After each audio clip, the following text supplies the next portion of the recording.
Ko'p qismliq tor romani Alvasti Qo'nchaq. Avtori Shirzat Kamil. Mazkur asar Güzel Rivoyat madaniyat tarqatuvchi shirkati tarafidan ovozga ilinib, O'nchaq saloni va apchisida tarqatildi. Huquq berilmagan har qanday taratquv vositalarining xohlagancha ko'chirib tarqatishiga qat'iy yo'l qo'yilmaydi. Amgikimizga hurmat qiling.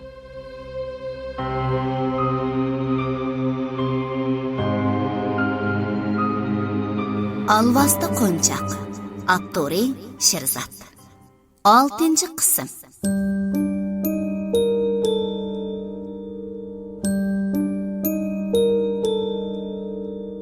Xuddi Obidaning derizadan qaravatqanligini bilib qolgandek orqaga bir qarab qo'ydi.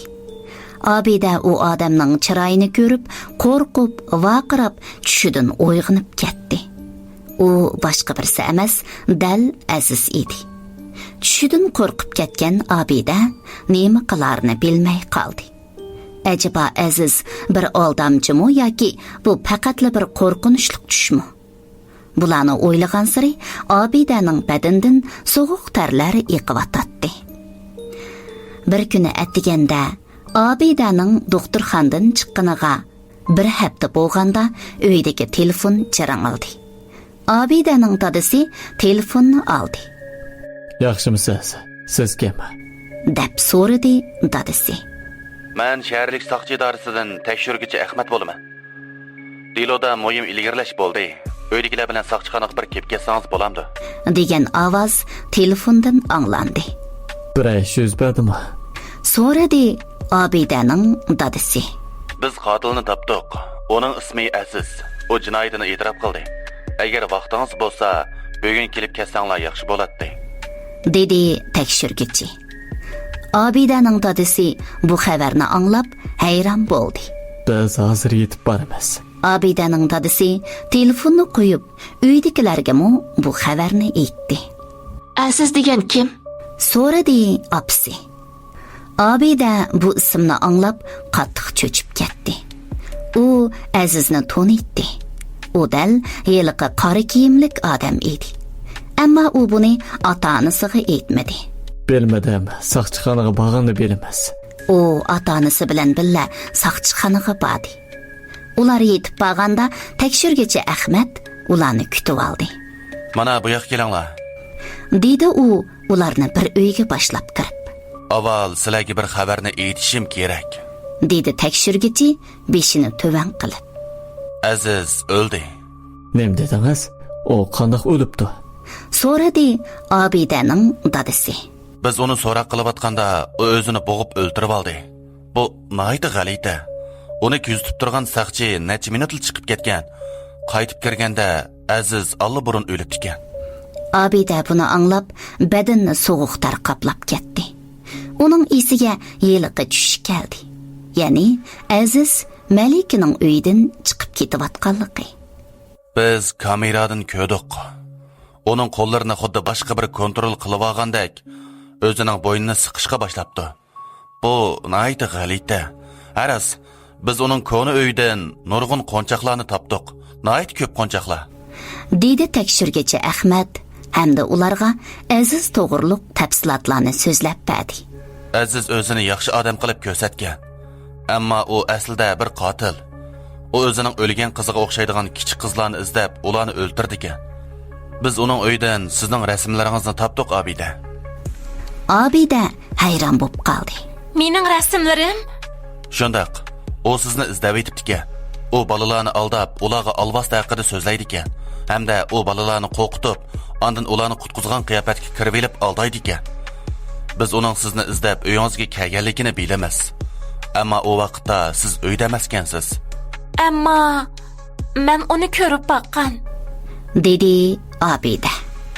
Sen Azizni ko'rib boqqanmi? So'radi dadasi. Obida hamda bo'lgan ishlarning hammasini aytib berish kerakligini his qildi.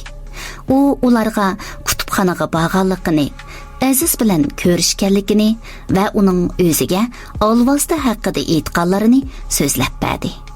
Tekshiruvchi Ahmad Obidaning so'zlarini anglab uxtatdi. Biz sizga haqiqiy ahvolni aytishimiz kerak. Aziz aslida qonun doktori edi. O 20 yil burun Malik ismli bir qizning o'lim sababini tekshirgan. Biz endi bildikki, o dal Malikini o'ldirgan qotilgan. O nima uchun Malikini o'ldirgan? so'radi Obida. Chunki Malikining ko'zlari Azizning oqqan kesili bilan o'lgan qizining ko'zlariga o'xshaydi. O qizidan ayrilib qolgandan keyin sarang bo'lib qolgan. O Malikining ko'zlarini o'yib ilib, o'zining qizining qo'nchiqiga solgan. Bu qo'nchiqni o o'lgan qizni o'rnida ko'ygan. Undaqda men ko'rgan qiz Malikimi? so'radi Obida. Biz buni aniq bilmaymiz. Balkim bu sizning charchashdan kelib chiqqan xiyoli tuyg'ungiz bo'lishi mumkin. Yoki balkim Aziz o'zi sizni qo'rqitgan bo'lishi mumkin. Obida bu so'zlarga ishonmadi.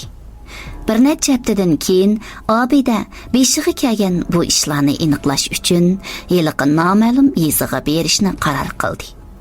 U ota-onasiga do'stlari bilan o'ynag'ili chiqaman deb uydan chiqdi. U ota-onasi aytgan adres bo'yicha yiliqi koni uyga qarab mangdi. Yiziga yetib qolganda u yiliqi qiyra ayolni izladi. Ya'ni Malikining opsini. Obida yizidagi bir kishidan so'rab, qiyra ayolning uyini topdi. U eshikni chekdi.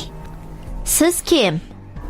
degan ojiz ovoz anglandi. Men Obida, siz bilan paranglashmoqchi edim. dedi Obida. Eshik asta ochildi. Eshikning orqasida bir qiyra ayol turardi. Uning sochlari oppoq, yuzini qo'riq bosgan edi. Sen kim? so'radi qiyra ayol. Men Obida. Men Malika haqida ba'zi ishlarni bilmoqchi edim. Qiyra ayolning ko'zlari cho'ng ochildi. Malika? Meni qizim, sen uni qanday taniysan? Qiyra ayol Obidani uyiga kirgizdi. U Obidaga choy qo'yib berib, o'zining hikoyasini so'zlashga boshladi. Meni qizim Malika 20 yil burun o'ldirilgan. U intayin chiroyli bir qiz edi. Bo'libmi uning ko'zlari nihoyatda chiroyli edi. Bir kuni biz ishdan qaytib kelganimizda, uni qon ichida yotgan holatda topdik. Uning ko'zlari o'yilgan edi. Qiyra ayolning ko'zlaridan yosh oqili turdi. Erim bu ishni ko'tarolmay yurak kesili bo'lib o'lib ketdi. Men nervi kesili bo'lib qoldim. Hech kim bizga yordam qilmadi. Saqchilar hech qanday isbotni topolmadi. Siz Aziz degan ismni anglab baqqanmi? so'radi Obida. Qiyra ayol bu ismni anglab sakrab ketdi. Aziz? U yiliqi qonun doktori. U meni qizimning jasadini tekshirgan.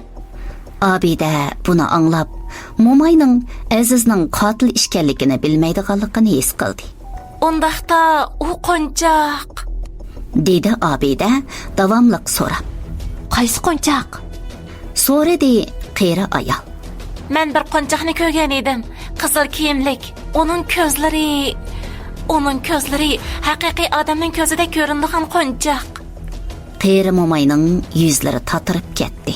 U qo'nchoq hozir qayerda? Bilmayman. deb javob berdi Obida, ahvolni qasdan yoshirgandek qilib. Mo'may Obidaga Malikining o'lgandan keyingi ishlarini so'zlab berdi.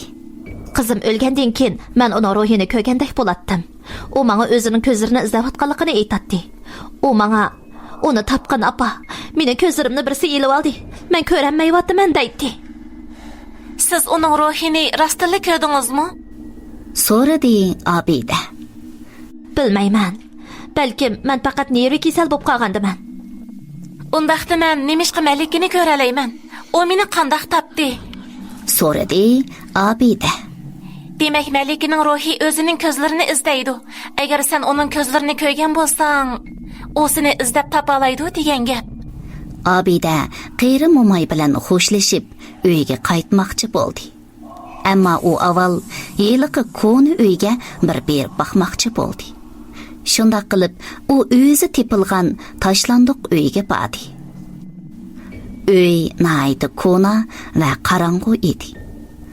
Obida uyning ichiga kirib atrofiga qaradi. Bu dal o'zi tushida ko'rgan uy edi. Obida uyning ichini oyilinib, yilqi kichik qiz o'ltirilgan cho'ng uyga kirdi. Uyning o'tirsida yerda qon izi texicha ko'rinib turadi. Tuyuqsiz Abida bir oyoq tevishini angladi. U orqasiga burilib, eshik oldida bir kichik qizning turganligini ko'rdi. Malika, deb pichirladi Abida. Qiz asta beshini langshitdi. Aziz əmdi öldü. O tegishlik jazosini tatdi. Uni men o'ltirib etdim. O mening ko'zlarimni ilib oldi. Ham nurg'un askiliklarni qildi. dedi Malika. Malika so'zini yana davomlashtirdi. Sen hujrangda ko'rgan o Aygul men emas. Sen ko'rgan qo'nchaqmi mening emas. Ularning hammasi Azizning o'yini. O qizi oqqan kesili bo'lib o'lib ketgandan keyin ahlidan butunlay adashdi. Uning maqsadi seni o'ltirib, ko'zlaringni elish, ham uni o'lib ketgan qizining qo'nchiqining ko'ziga selish. Sana deyishni unutib qaptiman. Esingda bo'lsin. U nihoyatda xatarlik odam. Uni baqqan nurg'un alvostalari bor. Abida bu gaplarni anglab, nihoyat qo'rqib ketdi. undaqda sen eski emasmi? Sen meni o'ldirmoqchi emasmiding? Bu vaqtda Malika qaqaqlab kulib ketdi. Men alvosda emas. Men faqat o'lib ketgan Aygulning aslimisining parchasi. Men sen o'ylagandek uncha eski emas. Men faqat menga ziyon yetkazmoqchi bo'lgan bir necha odamni o'ldirib etdim. Ko'zi o'yilgan bolalarga ziyonkashlik qilgani Aziz va uning alvostalari. Undaqda biz endi qanday qilamiz? Biz nima qilishimiz kerak? Abida Malikadan so'radi. Sen bu ishlarni hargizmi o'yingdagilarga yoki saqchilarga aytmag'in. Endilikda qiladigan ishimizni men sana aytib beray. Biz endi Azizning uyiga berishimiz kerak. Uni baqqan ashu alvostalarini yo'qotmasak, bu ishlar hargizmi tugamaydi. Men Azizni o'ldirib etdim. Lekin o baqqan alvostalar mendan necha hassa kuchlik. Ular har doim mendan o'ch elishni o'ylayotgan bo'lishi mumkin. Sening esingda bordi? Sening gelingni boqqan chaqda mening siyaqimga kirib olgan alvosti bir egiz qora gavdaga aylangan. U dal baqqan alvostalarning asli qiyofati. Ular mendan necha hassa kuchlik. Biz shularni yo'qotishimiz kerak. Ular sendan munajjahasi kuchli bo'lsa, biz qanday qilsak ularni yo'qota olamiz. Uning ustiga men faqat bir odatdagi to'liq o'tirib maktabning o'quvchisi. Men senga qanday yordam qila olaman? Aziz sana bergan yiliqi qo'ng'iroq esingdimi? Malika so'zini davomlashtirdi. O qo'ng'iroq rasli alvostalarni qo'rqita oladi. Ha, esimga keldi. U qo'ng'iroq menda bor. Abida so'zini davomlashtirdi. Yana bir ish bor. Azizning deyishicha, seni mag'lub qila oladigan bir qayri odamni o'ldirib etib ekansan. Bu rostmi? Bu vaqtda Malika g'azablandi. Uning ovozi o'zgarishga boshladi. U bo'g'iq ovozda: Bularning hammasi yolg'on. U qayrimi yaxshi narsa emas. U haqiqatan meni mag'lub qila oladi. Lekin u Azizning yaloqchisi. Men shuni uni o'ldirib etdim. Bu vaqtda Abida nima deyishni bilolmay qoldi. U sal kulimsirgan holda Malikaga tasalli berish niyatida Malikaga: Undaqda biz birga o'ynaylimi? dedi. Bu vaqtda Malika kichik bolalardek kulib ketdi.